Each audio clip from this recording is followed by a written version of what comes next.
Habit atau kebiasaan. Merubah kebiasaanmu, merubah hidupmu. Wow, seandainya saya mau merubah kebiasaan saya, bagaimana caranya? Pengalaman saya selama kurang lebih 30 tahun di dunia personal development yang saya pelajari maupun pengalaman pribadi saya menemukan jawabannya sebagai berikut.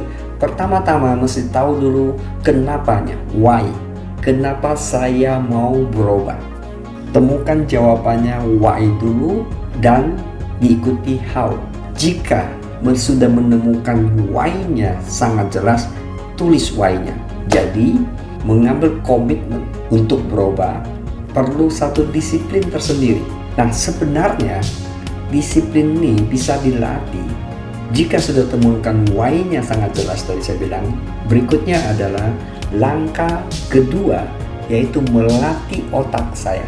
Para neuroscientist menemukan bahwa di otak kita ada miliaran sel.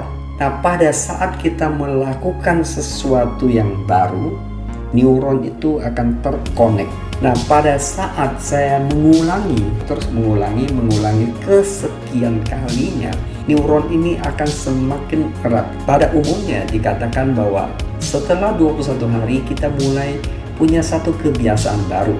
Apakah benar bahwa setelah 21 hari habit itu akan terbentuk atau kebiasaan terbentuk? Nah, pengalaman saya juga mengatakan tidak selalu. Tapi saya juga menemukan jawabannya kenapa.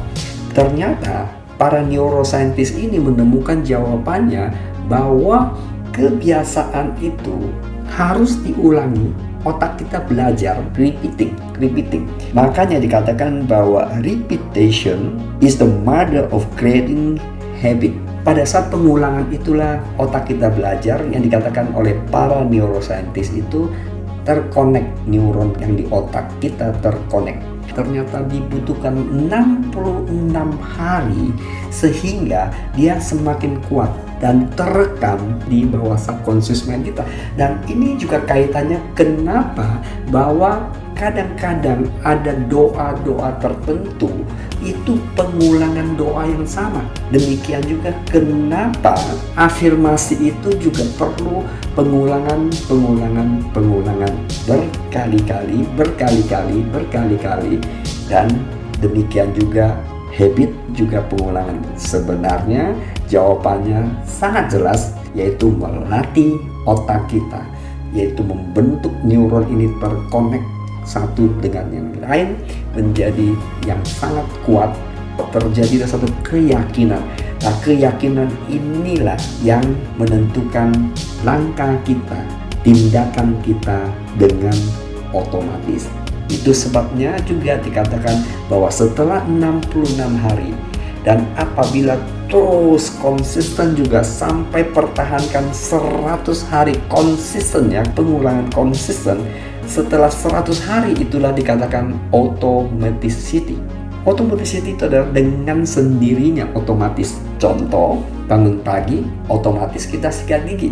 Dan pada saat tidur, kenapa kita sikat gigi? Pertama, karena itu menjadi sudah keyakinan. Kenapa keyakinan terjadi? Karena pengulangan. Pengulangan akan menjadi suatu keyakinan. Tapi juga bisa terjadi mungkin ada penduduk primitif yang mungkin saat ini masih ada di tempat-tempat terpencil. Bisa jadi mereka tidak pernah sikat gigi dan mereka makan aja bangun pagi, tidur aja tanpa sikat gigi. Kenapa? Karena itu keyakinan dia. Kenapa itu keyakinan terjadi? Karena tidak ada kebiasaan. Kenapa kita sering gagal kalau kita mau melakukan satu kebiasaan baru? Jawabannya sederhana. Orangnya itu tidak tahu kenapa dia mau berubah. Kemudian karena otak kita ini tidak terbiasa dengan kebiasaan baru, sehingga sebelum mencapai tadi automaticity, kita sudah berhenti, kita give up. Kenapa kita give up? Karena otak kita merasa bahwa tidak nyaman, dia menolak. Makanya kenapa pengulangannya harus konsisten. Nah, langkah ketiga merubah satu kebiasaan itu adalah dengan satu perubahan. Tiny change adalah perubahan yang kecil saja, tapi konsisten. Bukan kuantitinya, tapi konsistensinya yang perlu diperhatikan.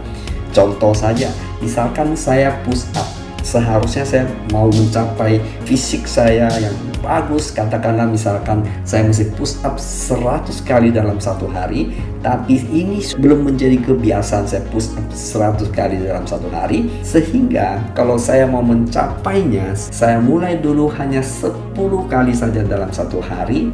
Apabila saya lakukan di jam yang sama, katakanlah jam 10 pagi, saya push up 10 kali. Hari kedua, hari ketiga, hari keempat, hari kelima, hari ke-21, hari ke-30, hari ke-66, hari ke-100, automaticity terjadi. Dan yang dibutuhkan sini adalah konsistensinya, tapi bukan kuantitinya. Nah, sering kita terjebak oleh kuantitinya. Pada saat kita tidak nyaman dengan kuantiti itu, kita give up. Karena otak kita menolak. Subconscious mind kita belum tertanam dengan kuat. Terjadi penolakan dengan berbagai alasan. Hari ini cukuplah karena badan saya sudah capek dan sebagainya. Kita sering dengar komitmennya tidak terjadi. Itu sebabnya melatih satu kebiasaan dengan satu. Kadang-kadang kita mau 5, 10 kebiasaan kita mau robah langsung. Dan itu juga salah satu penyebab terlalu banyak. Cukup satu 30 hari. Konsistennya 30 hari yang pertama, kemudian 30 hari kedua, dan seterusnya dengan satu kebiasaan baru, tapi yang kecil aja. Misalkan saya mau baca buku, kebiasaan baca buku itu belum terjadi. Saya tidak mungkin langsung membaca buku 1 bab, 2 bab, 3 bab dalam satu hari atau 1 minggu 1 buku. Tentu tidak seperti itu, karena itu saya bisa give up on the way. Katakanlah jam 7 pagi saya membaca hanya 1 halaman. Komitmennya 1 hari 1 halaman. Hari ke-21, hari ke-30, hari ke-66, hari ke-100. Automaticity.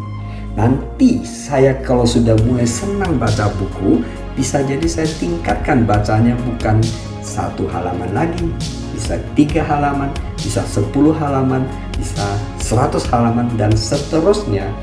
Dan demikian juga dari push up, bisa jadi nantinya kuantitinya akan tingkatkan dengan sendirinya. Jadi jangan terlalu fokus kepada kuantitinya. Tadi saya bilang kita sering terjebak oleh kuantiti, tapi fokus kepada konsistensinya. So, change your habit, change your life, master your habit. Thank you for watching. Bye.